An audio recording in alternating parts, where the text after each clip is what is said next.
जय श्री राम। अगर जीवन में सफलता पाना चाहते हो और कुछ हटके करना चाहते हो तो लोगों की कुछ बातों को नज़रअंदाज करना सीख लो। जैसे कई बार आपने लोगों को कहते हुए सुना होगा कि अगर सफलता किस्मत में होगी तो मिल जाएगी। सफलता संयोग का विषय नहीं है, सफलता कभी भी संयोग से नहीं मिलती है। सफलता के लिए आपको मेहनत करनी पड़ती है। If you want to successful you will have to do something different. आपको कुछ ना कुछ अलग हटके जरूर करना होगा। अगर आपको वो प्राप्त करना है जो आज तक आपको प्राप्त नहीं हुआ है तो आपको वो करना होगा जो आज तक आपने नहीं किया है। कहा जाए कुछ भी हासिल करने के लिए आपको मेहनत तो करनी पड़ेगी और उसके लिए बार बार प्रयत्न करने पड़ेंगे। हम कई बार इन परिस्थितियों में घिर जाते हैं।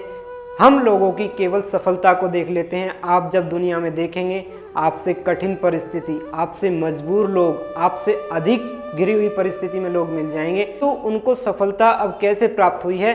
उन्होंने उन परिस्थितियों को अपने अनुकूल ढाल करके उन परिस्थितियों को किनारे करते हुए आगे निकलने का प्रयत्न लगातार चालू रखा और उन परिस्थितियों को अलग करके वो आगे निकल गए और सफलता उन्होंने प्राप्त कर ली। यानी कि सफलता हमेशा हमारी मेहनत के द्वारा ही हमें प्राप्त होती है।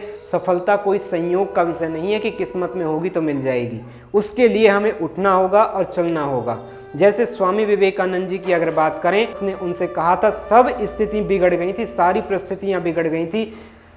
ऐसी परिस्थिति उनके समय में आई, कहाँ तो बाबा परदादा सब वकील रहे, जज रहे और परिस्थिति ऐसी आ गई कि घर में अन्न का दाना तक नहीं था।